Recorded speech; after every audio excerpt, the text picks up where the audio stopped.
Let's look at geometrically what's going on behind the scenes if we do 1 plus 2 plus 3 all the way up to some number, which we'll call n. So let's look at it with some blocks here.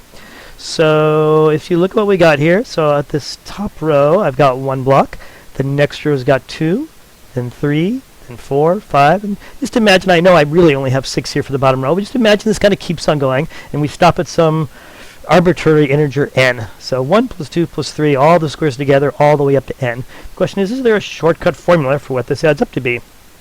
And the typical sort of geometric technique to get a handle on what this is going to be is, instead of just looking at this one stair step, let me grab another one.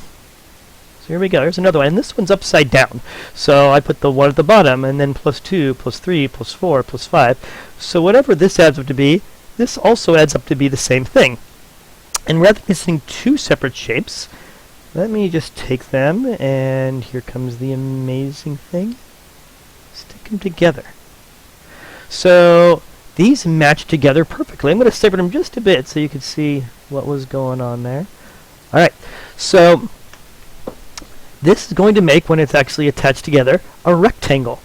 And what are the dimensions of this rectangle? So let's see, going across, well, you've got on the top, look at the top row now. So here's the 1, and this amount right here is n, because it's the bottom row of this one. So remember, we went 1 plus 2 plus 3, all the way up to wherever we stopped. So where we stopped here is this amount. So it's n here plus the 1 here. So this rectangle is n plus 1 going across. Well, what about going down?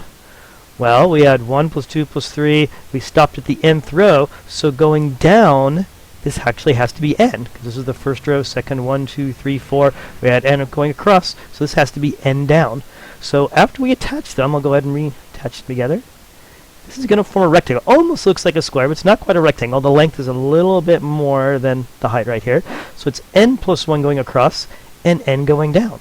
And we know the formula for the area of a rectangle is length times width. So we've got n plus 1 times n. So the total number of squares here is n times n plus 1, but that's when we put our 2 shapes together. So individually, each one is half of that, because they're the same. So it's n times n plus 1 over 2, and that's what the sum of all these squares in one staircase has to be.